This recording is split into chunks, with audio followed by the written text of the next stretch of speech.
অপেক্ষা যখন অনন্তকালের, তখন আশ্বাস যেন বিষের মতো শোনায়। ১৩ বছর আগে গুম হওয়া স্বামীর ফেরার আশায় পথ চেয়ে থাকা আমেনা আক্তাররা আজ ক্লান্ত।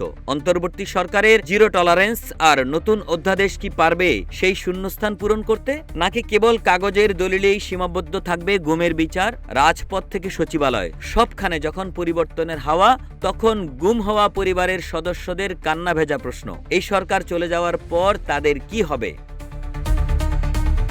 তবে সান্ত্বনার বাণী শোনালেন আইন ও সংসদ বিষয়ক উপদেষ্টা ডক্টর আসিফ নজরুল। তিনি বলেন, বাংলাদেশ থেকে গুম নামক অপরাধকে চিরতরে বিচ্ছিন্ন করে ফেলা হবে। তিনি আরও জানান, গুমের বিরুদ্ধে সরকারের জিরো টলারেন্স নীতি, এই জিরো টলারেন্সের যেই ভিত্তিভূমি স্থাপন করা হয়েছে, আগামী সরকারগুলো অবশ্যই তা অব্যাহত রাখবে।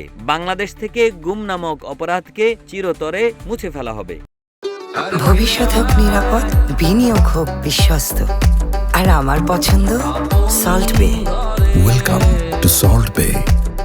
৫ ফেব্রুয়ারি রাজধানীর ধানমন্ডিতে Bangladesh institute of law and international অ্যাফেয়ার্সে মানবাধিকার সংস্থা অধিকার আয়োজিত গুমের শিকার ব্যক্তির পরিবার এবং গুম হয়ে ফেরত আসা ব্যক্তিদের সঙ্গে মতবিনিময় সভায় ভার্চুয়ালি যুক্ত হয়ে এসব কথা বলেন ডক্টর আসিফ নজরুল।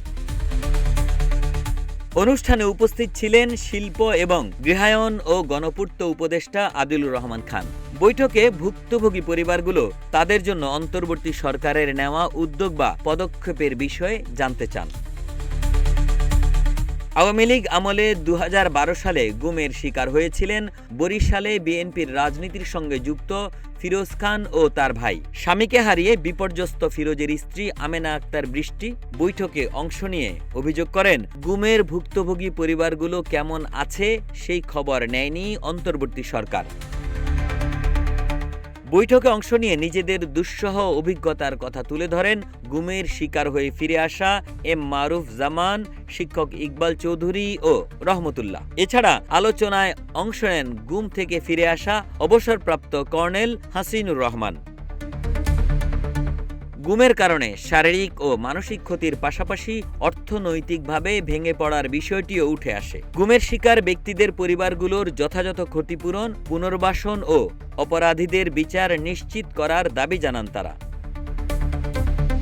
সরকারের উদ্যোগ তুলে ধরে উপদেষ্টা আসিফ নজরুল বলেন, গুম প্রতিরোধ ও প্রতিকার অধ্যাদেশ প্রণয়নের পাশাপাশি জাতীয় মানবাধিকার কমিশনকে কার্যকর এবং আন্তর্জাতিক মানসম্পন্ন করার লক্ষ্যে জাতীয় মানবাধিকার কমিশন অধ্যাদেশ ২০২৫ প্রণয়ন করা হয়েছে। এছাড়া নির্যাতন বিরোধী আন্তর্জাতিক সনদে স্বাক্ষর করা হয়েছে। এর আলোকে মানবাধিকার অধ্যাদেশে একটি জাতীয় প্রতিরোধ ব্যবস্থা গঠন করা হয়েছে। রাজনীতির মাঠ যেমন কৌশলের খেলায় টুপি আর ঘোমটার মোড়কে নতুন রূপ নিচ্ছে, তেমনি গুম হওয়া পরিবারগুলো বিচার আর সহমর্মিতার বিভিন্ন প্রতীকী আশ্বাস পাচ্ছেন। একদিকে ভোট পাওয়ার কৌশল, অন্যদিকে দীর্ঘদিনের মানবাধিকার লঙ্ঘনের ক্ষত মোছার আকুতি। রাষ্ট্র এবং রাজনীতির এই সংস্কার যাত্রায় সাধারণ মানুষের নিরাপত্তা নিশ্চিত করাটাই এখন সময়ের দাবি। ডেস্ক রিপোর্ট, রূপালী বাংলাদেশ।